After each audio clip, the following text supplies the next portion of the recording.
বিশ্ব রাজনীতির মঞ্চে আমেরিকার একার আধিপত্যের দিন শেষ।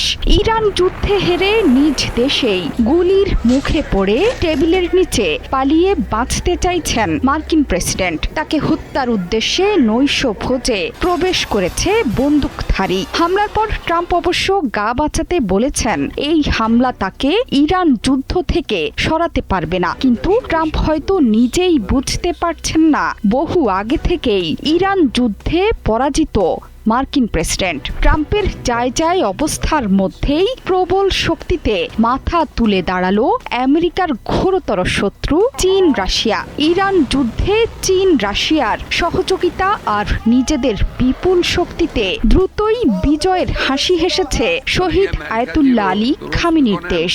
শান্তির জন্য আমেরিকার উপর চাপাচ্ছে একের পর এক শর্ত।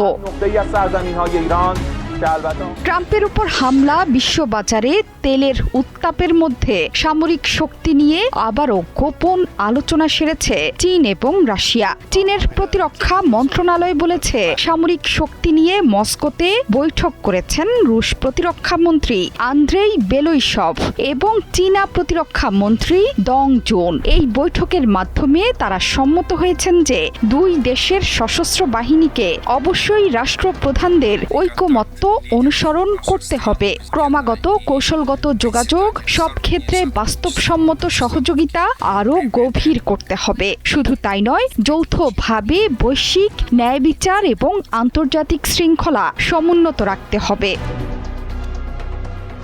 চীনের বিবৃতিতে দেয়া হয়েছে স্পষ্ট বার্তা। দেশটি বলছে কৌশলগত নেতৃত্বে উচ্চ স্তরের সম্পর্ক বজায় রেখেছে চীন রাশিয়া। এর আগে রুশ পররাষ্ট্রমন্ত্রী সের্গেই লাভরভ বৈঠক করেন চীনা প্রেসিডেন্ট শি জিনপিং এর সাথে। সেই বৈঠকে মধ্যপ্রাচ্যের যুদ্ধে বৈশ্বিক জ্বালানি সরবরাহ বড় সংকটের মুখে পড়ায় চীনকে সহযোগিতার প্রস্তাব দেয় রাশিয়া। সামনেই চীন সফরের সম্ভাবনা রুশ প্রেসিডেন্ট ভ্লাদিমির পুতিনের। এছাড়া একই সময়ে চীন সফরে যাওয়ার কথা মার্কিন প্রেসিডেন্ট ডোনাল্ড ট্রাম্পেরও। মার্কিন নেতার এই সফর যাতে ব্যর্থ হয় সেই চেষ্টা চালিয়ে যাচ্ছে চীন রাশিয়া এবং ইরানের ত্রিশক্তি জোট। ইরানের সাথে ট্রাম্প যুদ্ধবিরতির মেয়াদ বৃদ্ধি করলেও শান্তির কোনো আভাস পাওয়া যাচ্ছে না। ইরানের অনড় অবস্থান, শর্তের চাপে নাজেহাল দশা মার্কিন প্রেসিডেন্ট ডোনাল্ড ট্রাম্পের। ইসলামাবাদে দ্বিতীয় দফার শান্তি আলোচনার তোড়জোড় চললেও ইরানের কারণে চুক্তিতে যেতে পারছে না আমেরিকা। তার উপর নৈশ ভোজে গুলির ঘটনায় তোলপাড় চলছে মার্কিন যুক্তরাষ্ট্রে। জোহরা চৌধুরী সেতু, ৭১।